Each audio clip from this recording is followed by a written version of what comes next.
Hello, Wake Up New Zealand, Karasaki speaking. Well, going to the supermarket, I think this is rather, you should really think about this. Um, I got a package of Panadol Extra. Now, it'd gone off the shelf for a while, but Panadol Extra has caffeine in it. And I get that for a sinus headache because I suffer with sinus and have always suffered with sinus. So I do the old steaming thing and have a Panadol Extra every now and again to help with the headache. So I go through the till, and as I go through and I scan it, are you over 18? It asks. I go, yes. I go to put 2 packets through. You're not allowed 2 packets.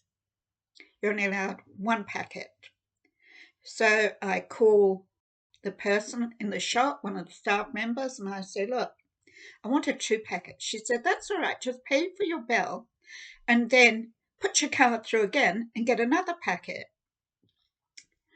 So I thought, this is rather crazy because it's like the boiling frog. 1 minute they haven't got it on the shelf, and the next minute they've got it, and then they hide it away in the drawer so that you can't get it off the shelf. So what's going on here? And then you think about it and you think, well, a person under 18 can't get Panadol Extra, but they can have puberty blockers. They can have dangerous medications. Come on, people. And children can watch porn. They are encouraged to watch porn through the school curriculum. What is going on here? Everything is inside out and upside down and very immoral. So I've been thinking about this, and I've been thinking of what they call the Wellbeing budget, and Ardern introduced that. And she said she was the first. No, she wasn't the first. It was quite right across the world. So Wellbeing, let me see, that means that is degrowth communism. That's reducing the GDP. That causes more poverty. Reduce consumption, materialism. That's what that means. That's her happiness indicators. Reduce consumerism. Reduce production. Reduce what farmers can provide the community. Farmers of New Zealand can provide all communities with all the food they need. But this government, the socialist government, want to reduce their capacity to do that.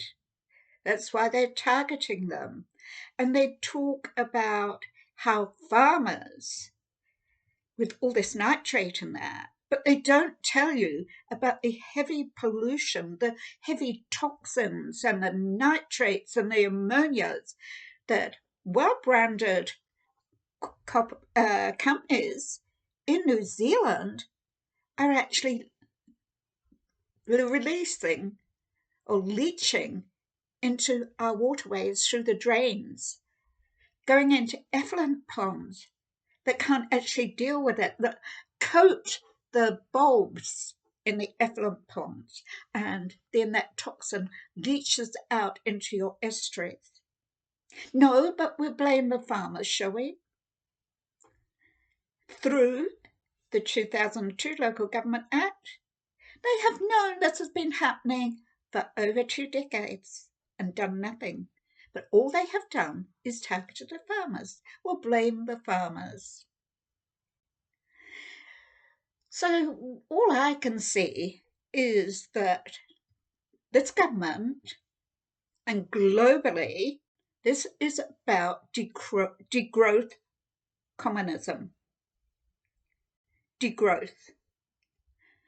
That is a capitalist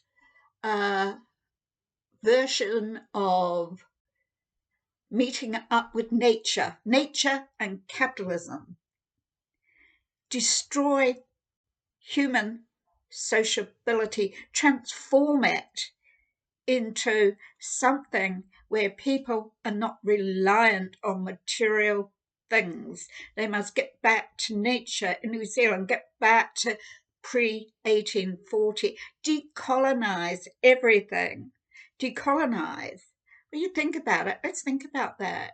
Because those from the colonies brought in the welfare state. So are you ready to get rid of your welfare benefits? They built bridges. Do you want to get rid of your bridges? Do you want to get rid of your railways? Do you want to get rid of your buildings? The early missionaries, built the Bible and Christianity. Eventually, tribal feudalism became extinct. Who wants to go back to the days of how bad it was, where tribal feudalism, there was tribal slavery? People talk about the slavery and the colonials, the British and the American slavery, but they ignore tribal slavery. Back before 1840, it was a cruel, wicked world. And people came over from westernizations to actually get away from that and to build a better world in New Zealand. The blood, sweat, and tears of building railways,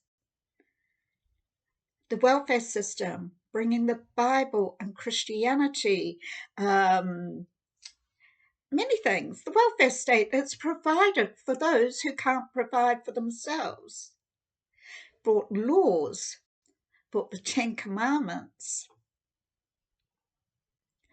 And decolonization means getting rid of all that. Do you want to get rid of all that? That's decolonization. Decolonization is not about history. It is about political constraints of socialism, Marxism, a class society. What you can have and what you can't have. It's not yours free to choose. Totally different from the free market economy. The free market economy, you're free to choose. You want it, you don't want it. The price, you choose. In stakeholder capitalism, your freedom is at stake. And this is what's going on all around the world. This is stakeholder capitalism. In New Zealand, degrowth, communism. Communism, degrowth, reduction of the GDP. That's what it's about. It's not about growth and innovation. It's about plundering New Zealand. And people need to know this and be empowered to say no. It's only when people agree to this that it can happen. So, really and truly, we have the opportunity to say no. Absolutely no. You don't even need an excuse. You don't even need to explain yourself. It's your choice to say no. We don't have to let the big bad wolf into the door. If enough of us said no, what are they going to do? There's more of us than there is of them. So, degrowth, communism, that's what's going on in New Zealand. This is now, if you look at it now, you say, well, what does the future hold under this government? Look at China. That's your future. CCP tactics. That's your future. Wake up, New Zealand. You can change it.